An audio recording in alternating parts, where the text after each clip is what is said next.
Okay, Cousin Dan, before I wrap your guy up, I'm going to give you a little quick Karen feeding here. The 319 was Coleman's first attempt at a compact lantern, and they didn't quite have all the design details figured out to work the best way possible.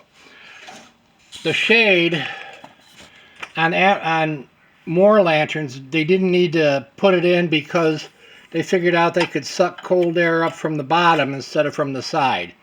But on a 319, they still had to suck cold air in from the side, so they had these tubes coming out either side of the shade. Now, so basically, the way it is now, you can't really take that apart. The only thing you could do to take it apart like this is unscrew this nut down here and pull the entire burner unit up.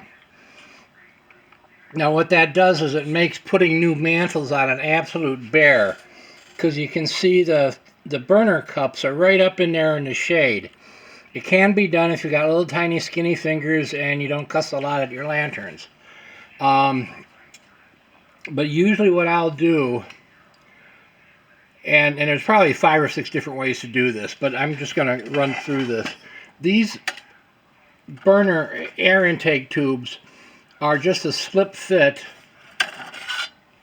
into, I don't know if you can see it, the cross piece in there. So you can take those out. After it burns, they get a little tight. You got to kind of twist them a little. Come on, good grief, hold on.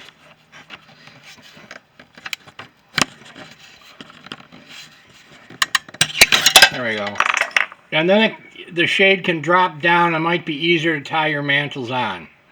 Then you move the shade back up, slip your tubes in through the holes, and then burn off your mantles.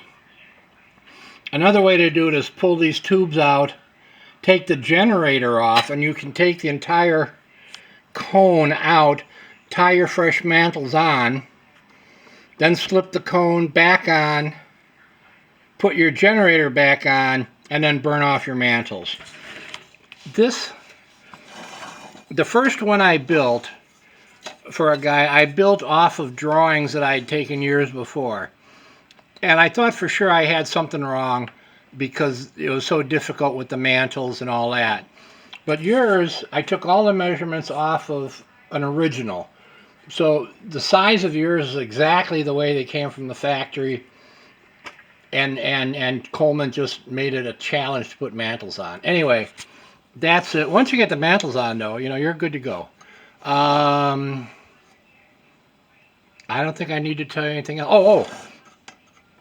These fuel cups. These come from they're Amish made, and come from a company called Pittman Marine. And he sells them on eBay. And this is built internally a little different than Coleman. Coleman's got a little ball on the spring.